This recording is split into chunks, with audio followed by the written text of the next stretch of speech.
Ini yang dari kemarin, ini tentang kitab sucinya. Bagaimana kita baca, melihat isinya, terus bagaimana kita aktualisasi pesan sampai refleksi pribadi. Nah, di sini apa yang kita tahu tentang kitab suci masih di luar pribadi kita. Jadi masih ada di luar. Nah, ini sebenarnya kita ngerti tentang kitab suci belum memberi efek apa-apa ke pribadi kita. Jadi mesti ada langkah-langkah berikutnya lagi agar supaya apa yang kita baca itu memberi pengaruh kepada pribadi kita masing-masing. Nah, kita bisa baca dari Filipi bab 4 ayat 9. Dan apa yang telah kamu pelajari, dan apa yang telah kamu terima, dan apa yang telah kamu dengar, dan apa yang telah kamu lihat padaku, lakukanlah itu. Maka Allah sumber damai sejahtera akan menyertai kamu. Jadi di sini dibilang apa? Apa yang kita dengar, apa yang kita pelajari, lakukanlah. 2 Timotius 1 ayat 13. Peganglah segala sesuatu yang telah engkau dengar daripadaku sebagai contoh ajaran yang sehat, dan lakukanlah itu dalam iman dan kasih dalam Kristus Yesus. Yang disampaikan kitab suci itu harus kita lakukan. Matius bab 13 ayat 3 sampai 8 ya. Kita lihat di ayat belakangnya. Ini kan cerita penabur, tapi saya cuma ngambil beberapa beberapa kunci untuk menjelaskan tentang perkembangan kewartaan. Nah, di sini ayat 8 ini dikatakan, dan sebagian jatuh di tanah yang baik, lalu berbuah. Pertanyaannya, apakah tanah itu sudah subur atau tanah itu harus dibuat subur? Refleksi pribadi itu masih berbentuk benih, ya. Nah, sekarang kan kalau jatuh yang baik lalu berbuah.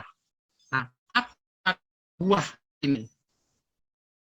Matius 3 ayat 5 sampai 9. Silakan Ibu. Saya coba ya. Ya. Maka datanglah kepadanya penduduk dari Yerusalem, dari seluruh Yudea, dan dari seluruh daerah sekitar oleh Yohanes di sungai Yordan.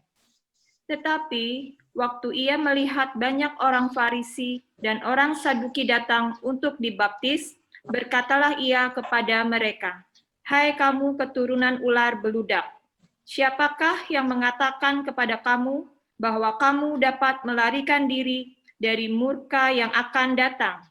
Jadi, hasilkanlah buah yang sesuai dengan pertobatan, dan janganlah mengira bahwa kamu dapat berkata dalam hatimu, Abraham adalah bapa kami, karena aku berkata kepadamu, Allah dapat menjadikan anak-anak bagi Abraham dari batu-batu ini." Jadi yang penting di sini adalah ayat 8, hasilkanlah buah yang sesuai dengan pertobatan. Pertobatan dulu baru ada buahnya. Jadi buah sesuai pertobatan. 2 Korintus bab 9 ayat 9 sampai 10. 2 Korintus 9 ayat 9 sampai 10. Ya. Seperti ada tertulis, ia membagi-bagikan, ia memberikan kepada orang miskin, kebenarannya tetap untuk selamanya. Ia yang menyediakan benih bagi penabur dan roti untuk dimakan, ia juga yang akan menyediakan benih bagi kamu dan melipat gandakannya dan menumbuhkan buah-buah kebenaranmu. Itu bilang buah-buah kebenaran. Jadi buah dari pertobatan, buah dari kebenaran. Kita lihat Filipi sampai 11. Dan inilah doaku, semoga kasih-Mu makin melimpah dalam pengetahuan yang benar dan dalam segala macam pengertian, sehingga kamu dapat memilih apa yang baik, supaya kamu suci dan tak bercacat menjelang hari Kristus, penuh dengan buah kebenaran yang dikerjakan oleh Yesus Kristus untuk memuliakan dan memuji Allah. Oke. Di sini kembali lagi ya, kita lihat buah kebenaran. Kemudian kita lihat Galatia 5, 22 sampai 23. Ya, ini pasti akan kita ulang-ulang nih. Kita akan sering bolak-balik ke Galatia 5 nih. Tetapi buah roh ialah kasih, sukacita, damai sejahtera, kesabaran, kemurahan, kebaikan, kesetiaan, kelemah lembutan, penguasaan diri.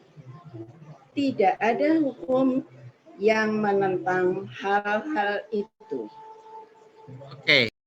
Buah inilah yang harus kita dapat atau kita hasilkan dari apa yang kita mengerti dari bacaan kitab suci. Ya. Jadi buah kebenaran, pertobatan, terus buah-buah roh.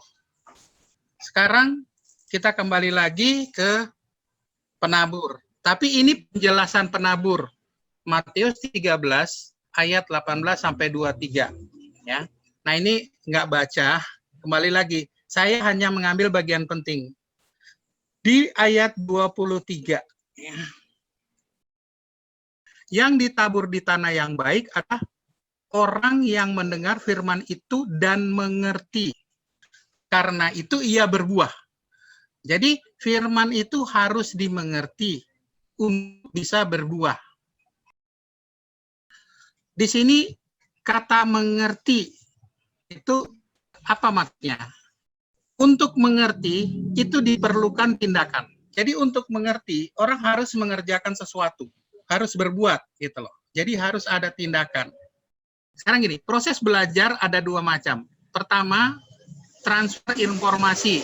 Jadi hanya membagi pengetahuan. Gitu. Nah, transfer informasi ini hasil pengetahuan.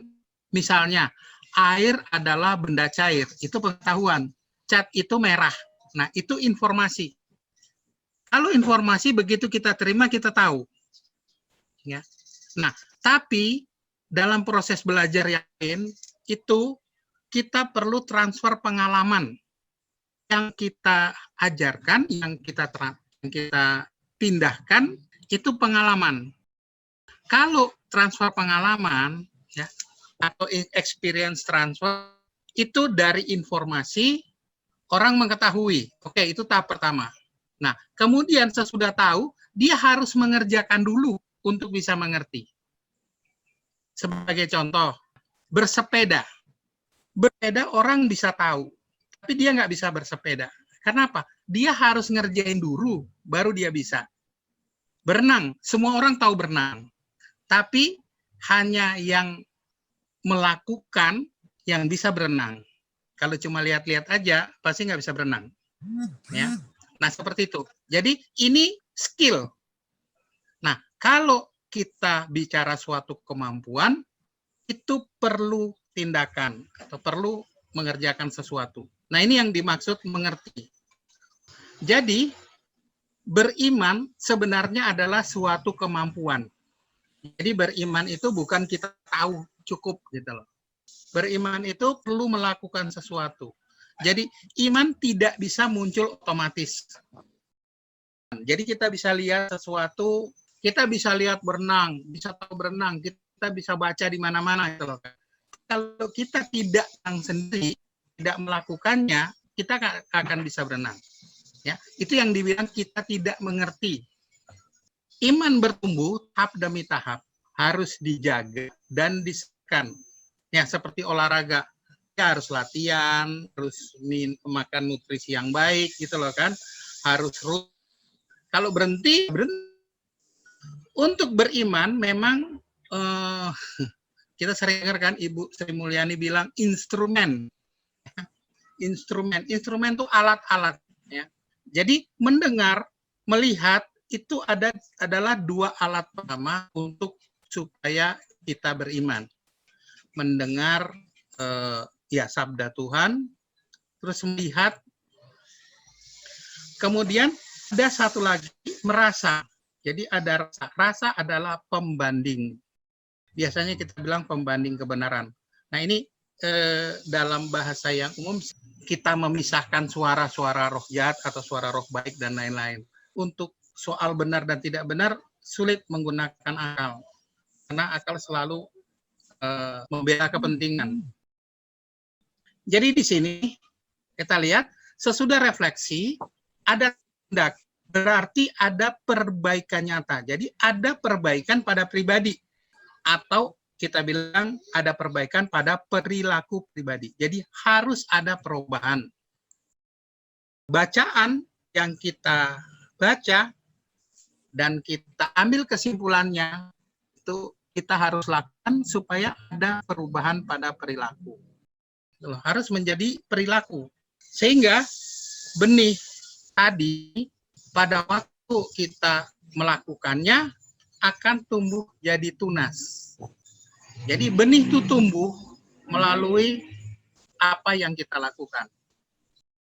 Kita lihat pada Matius 5 ayat 20. Maka aku berkata kepadamu, jika hidup keagamaanmu tidak lebih benar daripada hidup keagamaan ahli-ahli Taurat dan orang-orang Farisi, sesungguhnya kamu tidak akan masuk ke dalam kerajaan surga. Hidup keagamaan, ya.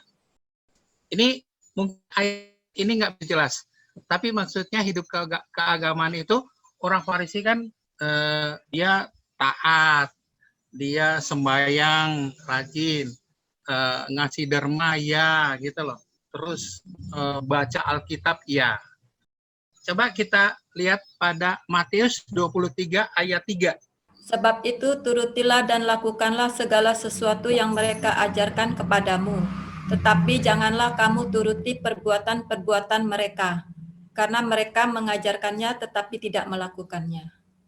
Matius 5 ayat 20 sama Matius 23 ayat 3, ini sebenarnya Yesus juga bicara sama ahli Taurat. Ahli Taurat itu dia tadi kan sembahyang iya, terus pokoknya baik lah, terus ahli kitab juga, tapi tidak melakukan. Sampai sini cukup jelas? Jadi apa yang dia tahu, dia tidak melakukan. Jadi kita tuh sebenarnya enggak perlu jadi ahli kitab, gitu. Jadi tahu semua tentang kitab suci. Tapi yang penting satu pengertian, dan pengertian itu dilakukan. Karena apa? Kita tahu perbuatan itu baik sesudah dibuat. Kalau sampai niat aja, itu di luar kita. Belum masuk ke pribadi kita sendiri. Oke. Kita lihat pada Matius 7 ayat 24. ayat 24. Setiap orang yang mendengar perkataanku ini dan melakukannya, ia sama dengan orang yang bijaksana yang mendirikan rumahnya di atas batu. Jadi kita mendengarkan sabda Tuhan dan melakukannya. Ini satu paket, satu set. Nah, dengan melakukannya dikatakan apa? Sama dengan orang bijaksana. Kita ngomong tentang kebenaran. Kita baru mengerti kebenaran itu sesudah kita lakukan. Kalau kita membaca kitab suci, kemudian melakukan. Membaca kitab suci, melakukan. Kita makin mengerti sebenarnya apa yang ditulis di sana. Dan kita juga makin mengerti apa sebenarnya yang dibilang kebenaran itu. Dengan mengerti, maka kita mendirikan rumah di atas batu. Artinya kuat, pijakannya kuat. Ya. Jadi tidak terombang-ambing. Karena apa? Kitab suci, kalau kita mengenal kitab suci, kita mengenal Yesus. Yesus itu adalah kebenaran sejati. Itulah yang bisa menjadikan pegangan. Nah, setiap kali kita lakukan sesuatu, setiap kali itu kita bertumbuh. Tunas itu menjadi tambah besar. Kita teruskan di sini. Ini penjelasan lanjut dari penabur juga. Siapa bertelinga, hendaklah ia mendengar. Kemudian ada beberapa hal yang perlu dikutip di sini. Misalnya, ini Matius 13 ayat 9-17. Dikatakan, karena siapa yang mempunyai, kepadanya akan diberi. Kenapa yang mempunyai diberi? Ya. Ayat sebelumnya, bab 11 dikatakan Yesus, kepadamu diberi karunia untuk mengetahui rahasia kerajaan surga. Nah, jadi maksudnya yang mempunyai ini adalah mengerti atau mempunyai pengetahuan tentang kerajaan surga. Kalau kita mau bicara lebih sederhana, kita mendengar, kita mengerti, maka kita mempunyai. Ya. Nah, mempunyai ini juga, mempunyai kan artinya harus melakukan sesuatu. Kita nggak bisa punya kalau kita tidak melakukan sesuatu. Di bawah, di ayat 14, Yesus mengutip dari Yesaya. Berbunyi, kamu akan mendengar dan mendengar, namun kamu tidak mengerti. Kamu akan melihat dan melihat, namun tidak menanggap. Sebab hati bangsa ini telah menebal, dan telinganya berat mendengar, dan matanya melekat tertutup. Nah, ini kita buat catatan dulu ya. Kita lihat berikut. Nah, jadi mendengar, ini siapa bertelinga hendaklah dia mendengar. Mendengar seperti tadi saya bilang adalah instrumen utama karena banyak informasi yang kita dapat dari mendengar. Gereja Katolik sering menggunakan tradisi lisan juga. Nah, ini tradisi lisan atau tradisi narasi ini sudah ada sejak zaman purba. Kemudian, tentang siapa mempunyai, kepadanya akan beri, ini kita bisa ambil referensinya pada Matius 6 ayat 33. Ini tentang kekhawatiran. Ya, tentang hal kekhawatiran. Ini dijelaskan. Tetapi carilah dulu kerajaan Allah dan maka semua akan ditambahkan kepadamu. Jadi benar kan? Jadi pada siapa yang mempunyai, kepadanya akan diberi. Ini berkaitan dengan apakah kita mencari kebenaran dari kerajaan Allah. Kemudian sebab bangsa ini hatinya menebal. Ini dikutip dari Yesaya 6 ayat 10. Tapi kita juga bisa melihat Yesaya 29 ayat 13. Datang mendekat, memuliakan aku dengan bibirnya, padahal hatinya menjauh daripadaku dan ibadahnya kepadaku hanyalah perintah manusia yang dihafalkan. Nah ini, jadi kebanyakan manusia itu hanya menurut kemauan sendiri, kesenangannya sendiri. Di bab penutup, tetapi berbahagialah matamu karena melihat dan telingamu karena mendengar. Ini kan dia bicara sama murid-muridnya. Sebab aku berkata kepadamu, ayat 17, sesungguhnya banyak nabi dan orang benar ingin melihat apa yang kamu lihat.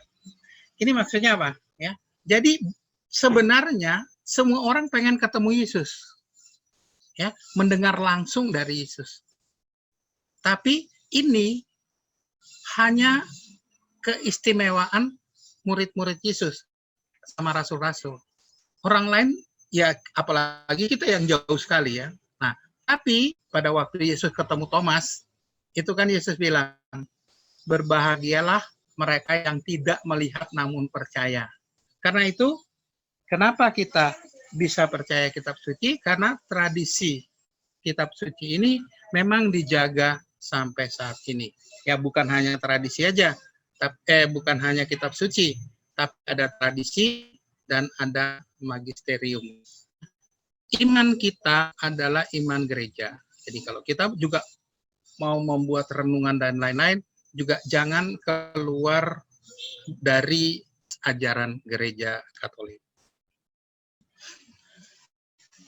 Sampai di sini tadi kan tumbuh tunas. Ya. Setiap kali ada perbaikan pribadi, setiap kali itu tunas menjadi lebih kuat. Ya. Setiap kali ada perubahan pribadi, tunas itu lebih kuat. Pada satu saat, tunas bukan jadi tunas lagi kan, udah tumbuh jadi pohon. Dia berbuah. Jadi, buah itu tidak muncul otomatis. Tunas juga tidak muncul otomatis.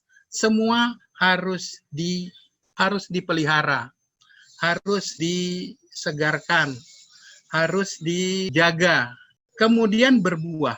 Kalau kita bicara buah, buah itu tidak untuk dirinya kan, pohon kan nggak makan buahnya sendiri. Ya, buah itu untuk orang lain.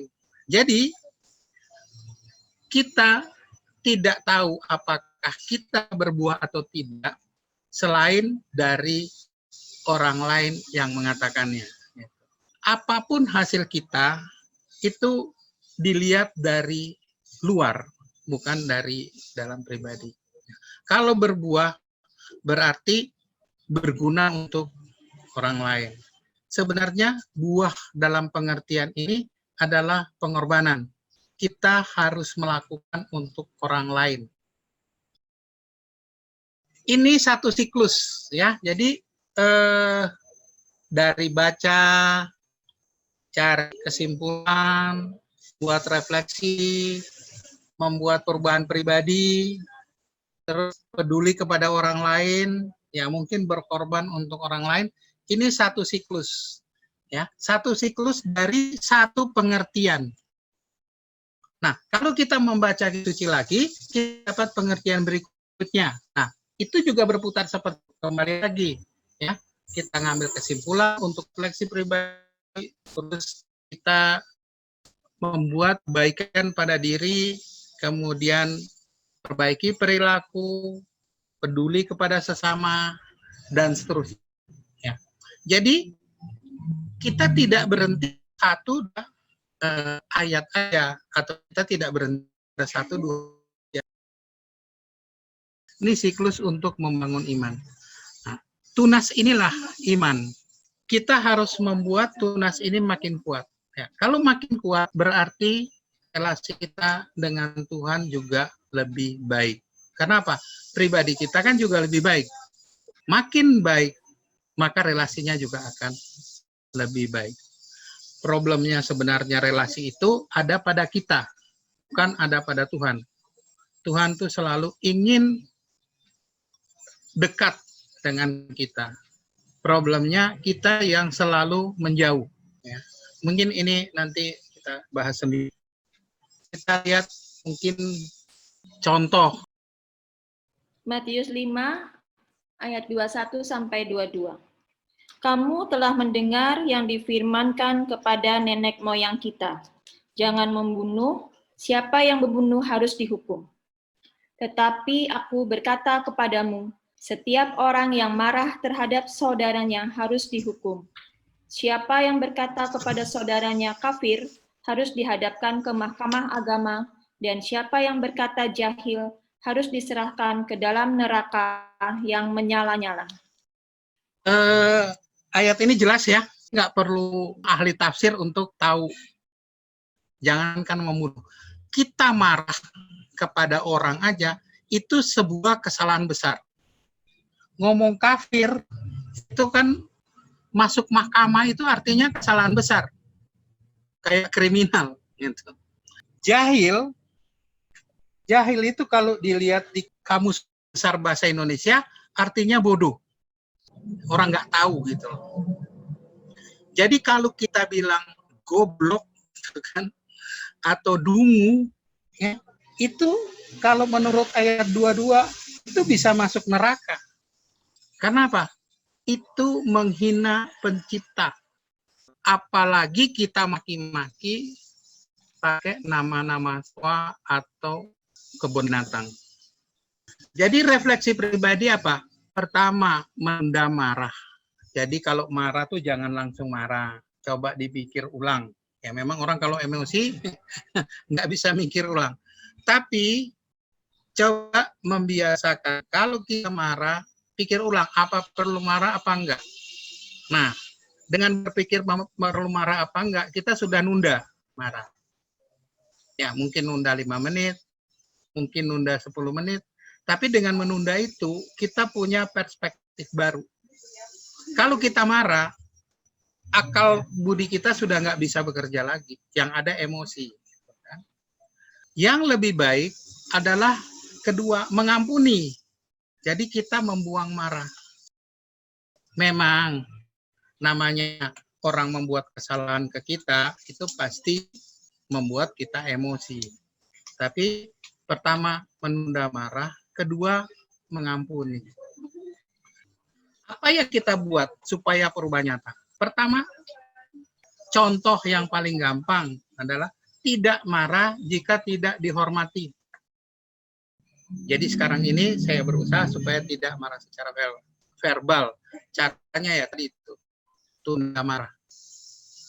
Ya. Nah, tapi Yesus bilang mengampuni. Nah, itu kadang sukses, kadang enggak. Kita bisa referensinya juga ini homili Paus Fransiskus. Jika kita ingin rendah hati, terimalah penghinaan. Ini ada linknya, karya kepausanindonesia.org. Nah, seperti itu. Jadi ini satu perubahan. Kalau dulu saya apa juga marah gitu loh. Orang salah marah. Kadang-kadang nggak salah juga marah karena caranya yang salah. Ada banyak hal sebenarnya kita nggak perlu malah. Kita harus mengerti kenapa seperti itu. Ya. Jadi mengampuni. Nah, itu kan ada di doa Bapa kami. Mengampuni orang yang bersalah kepada kami. Seperti itu. Ya, mungkin kalau saya pribadi belum mengampuni sepenuhnya, tapi berusaha untuk ke sana. Dan ada perubahan pada sikap kita pribadi. Kemudian kita baca ini. Markus 7 ayat 20 sampai dengan 23. Katanya lagi, apa yang keluar dari seseorang, itulah yang menajiskannya. Sebab dari dalam, dari hati orang, timbul segala pikiran jahat, percabulan, pencurian, pembunuhan, perzinahan, keserakahan, kejahatan, kelicikan, hawa nafsu, iri hati, hujat, kesombongan, kekebalan. Semua hal-hal jahat ini timbul dari dalam dan menajiskan orang. Ini juga jelas ya. Jadi ada banyak dari hal-hal ini saya coba membuang iri hati. Membuang iri hati artinya ya menerima apa yang ada, apa yang kita punya. Satu. Kedua, ya kita nggak perlu bersaing. Oh dia beli mobil, saya beli mobil. Dia beli rumah, saya beli rumah 2. Terus oh dia punya gelang baru, saya punya gelang 4 biji dan seterusnya. Iri hati seperti itu yang membuat orang selalu, saya mencobanya udah cukup lama. Ya sekarang sudah pada tingkat yang tidak mengganggu lagi. Ya. Jadi iri hati itu dari persaingan. Ya. Kedua, itu dipicu oleh kemauan kita sendiri, kehendak kita. Gitu. Kok senang ya, kita lihat orang punya itu senang. Ya. Nah, makanya kita ingin seperti itu. Jadi saya berpikir seperti ini, secara sederhana gini. Materi itu masalah jumlah, kuantitas, bukan kualitas. Ya, orang yang kita bilang lah punya mobil mewah di jalan nggak tahu aturan. Kekayaan mewahan itu bukan ukuran kualitas. Saya punya pengalaman seperti ini. Soal makan, kalau dia kaya sekalipun, dia nggak akan makan ayam emas.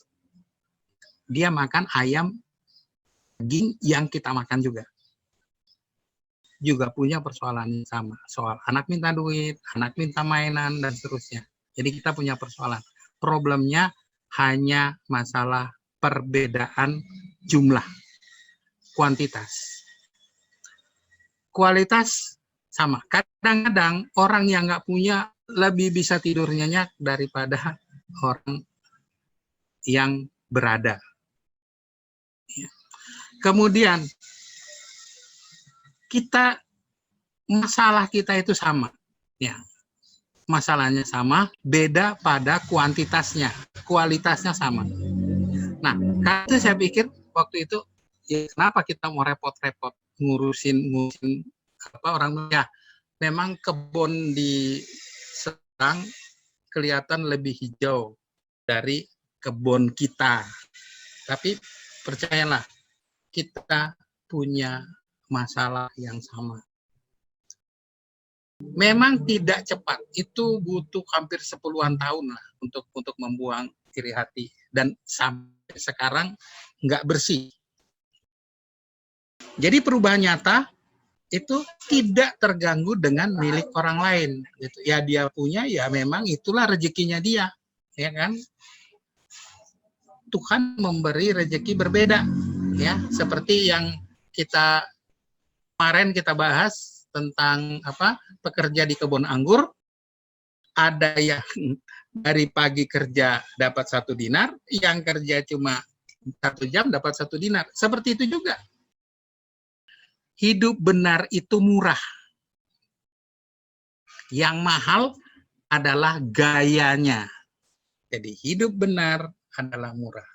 Yang mahal gayanya. Juga bisa dilihat ada pesan Paus Fransiskus dalam homilinya, jangan suka iri hati kepada sesamamu. Ya, itu ada di Katolikpedia.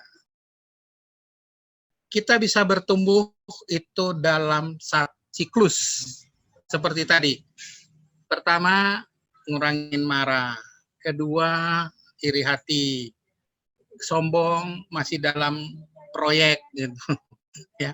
Terus merokok sudah hilang. Ya. Minuman keras sudah tidak gitu. Jadi proses perbaikan diri itu tidak bisa sekaligus. Nah, setiap kita perbaiki diri, iman kita tumbuh, dan pengertian kita terhadap kitab suci juga semakin baik. Nah, itu akan bergulir terus. Nah, kalau iman kita baik, pengertian kita terhadap kitab suci baik, berarti kan kita lebih mengenal siapa Yesus itu, siapa Allah Bapa itu. Berarti relasi kita juga bisa lebih dekat. Oke, saya pikir untuk sementara seperti ini.